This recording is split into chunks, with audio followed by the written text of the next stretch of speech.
នាងគឺជាអ្នកជំនាញសែងសពក្រោយពីសែងសពមកដល់ផ្ទះហើយតតែឆ្លងចង្ក្រានភ្លើងសិនទើបហ៊ានដាក់ចុះបន្ទាប់មកស្រែកខ្សែចំណងពណ៌ក្រហមចេញហើយបើកក្រណាត់ខ្មៅឲ្យសាច់ញាតិពិនិត្យមើលពេលត្រឹមត្រូវអស់ហើយទើបចាប់ផ្ដើមពិធីបញ្ចុំឈូសក្រោយចប់ការងារនាងទទួលលុយបំណាច់ហើយរៀបនឹងទៅស្រាប់តែក្រឡេកឃើញបរិះពាក់បាញ់តាទឹកមុខនាងក៏ប្រែជាស្លេកស្លាំងភ្លាមនាងចង្អុលទៅសពក្នុងឈូសហើយសួរថាក្នុងនឹងជាក្មួយប្រុសលោកមែនទេមែនហើយវាយ៉ាងម៉េចលោកដឹងទេថាធ្វើបែបនេះនាំគ្រោះថ្នាក់ធំគ្រប់គ្នាស្ដាប់ហើយឆ្ងល់នាងប្រញាប់ទៅបើកអាវសពមើលឃើញអាវពណ៌ក្រហមនាងភ័យចង់លុបប្រលឹងព្រោះឪពុកនាងដែលជាគ្រូសែងសពបានផ្ដាំមុនស្លាប់ហាមដាច់ខាតមិនឲ្យសែងសពដែលពាក់អាវក្រហមទេបើច្រឡំសែងសពអាវក្រហមត្រូវតែទៅជីកស្ពពុកចេញមកភ្លាមយកមកដាក់មុខផ្ទះបើមិនចឹងទេគ្រួសារទាំងមូលនឹងត្រូវស្លាប់នាងតែងតែចាំបណ្ដាំឪពុកជានិច្ចថ្ងៃមួយមានបរិះម្នាក់ធ្លាក់ភ្នំស្លាប់សាច់ញាតិរកគេមកសែងសពត្រឡប់ទៅផ្ទះតែប្រុសកម្លាំងបាយ8នាក់សែងតតែដាច់ខ្យល់ក៏នៅតែលើកសពមិនរួចម្ចាស់ផ្ទះក៏មករកអ្នកជំនាញសែងសពតែពេលនាងឮថាសពពាក់អាវពណ៌ក្រហមនាងក៏បដិសេធភ្លាមមិនទទួលការងារនេះទេឲ្យគាត់ទៅរកវិធីផ្សេងទៅបរិះនោះថាវិធីណាក៏សាកអស់ហើយដែរគេថាខ្មោចនេះកាច់ណាស់តតែអ្នកជំនាញទៅយកបានប្រហែលមានតែនាងទេដែលអាចជួយបានឲ្យតែនាងព្រមទទួលការងារនេះ200,000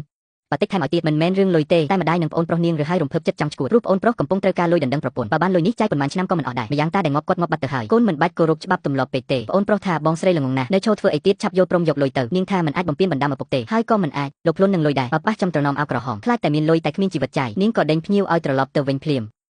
ចាំមើលចុះអត់ពីនាងឯងទៅអញមិនជឿថារកគេមិនបានសោះចាំមើលចុះងាប់ដោយសារតែអាចច្បាប់អាចកណ្ដុតនឹងនិយាយចប់បរិះនោះក៏ដើរចេញទៅទាំងកំហឹងស្អែកឡើងស្រាប់តែមានស្ត្រីម្នាក់ទៀតមកគាត់យំប្រាប់ថាកូនប្រុសគាត់ស្លាប់ហើយចង់ជួនាងឲ្យទៅសែងសពយកមកធ្វើបុណ្យនាងសួរមុនគេថាសពពាក់អាវពណ៌អីស្ត្រីនោះស្ទាក់ស្ទើររួចថាពាក់អាវស្ខ្មៅនាងក៏យល់ព្រមភ្លាមពេលទៅដល់កន្លែងកើតហេតុនាងពិនិត្យមើលសពពិតជាពាក់អាវក្រាស់ពណ៌ស្ខ្មៅមែនតែនាងមានអារម្មណ៍ថាដូចមិនស្រួលសោះតែដោយសារទទួលមកគេហើយក៏មិនបានចាប់អារម្មណ៍អ្នកមើលនៅទីនោះថាប្រុស8នាក់លើកមិនរួចផងស្រីតូចមួយប៉ុណ្ណឹងសែងរួចដែរហេខ្លះថាមកបោកលុយគេទេដឹងតែពេលនាងរៀបចំពិធីចប់សពនោះក៏ស្រាប់តែក្រោកឈរត្រង់ខ្លួនតែម្ដងនាងយកខ្សែក្រហមចុងសពភ្ជាប់នឹងខ្នងហើយកន្ត្រាក់ឡើងជើងសពក៏ផុតពីដីអ្នកមើលគ្រប់គ្នាស្រឡាំងកាំងនិយាយមិនចេញឃើញនាងសែងសពត្រឡប់ទៅវិញយ៉ាងងាយស្រួលទើបមានរឿងដូចដាំវីដេអូនឹងឯងប៉ុន្តែពេលនាងទទួលលុយហើយរៀបនឹងទៅស្រាប់តែឃើញបរិះដែលនាងបដិសេធពីម្សិលមិញទើបដឹងថាត្រូវមួយគ្រួសារនេះបោកហើយពេលឃើញសពពាក់អាវក្រហមខាងក្នុងនាងខឹងខ្លាំងណាស់ក៏សួរទៅស្ត្រីនោះថាខ្ញុំកុំជួយសែងសពកូនអ្នកមីងត្រឡប់មកវិញហេតុអីក៏ហកខ្ញុំចង់ឲ្យខ្ញុំងាប់មួយពូជមែនទេស្ត្រីនោះថាជួលលុយធ្វើការជារឿងធម្មតាតើបរិះនោះក៏ដោះសារថាមកពីតតម្រេះទើបក៏ហកតែមិនមែនកំហុសពួកគាត់ទាំងស្រុងទេវិធីបន្លំភ្នែកមួយនឹងគឺសមាជិកគ្រួសារនាងឯងជាអ្នកប្រាប់ពួកយើងតើចង់បន្ទោសទៅបន្ទោសបងប្អូនឯងទៅលោកនិយាយស្អីថ្ងៃនឹងពេលនាងដើរចេញទៅ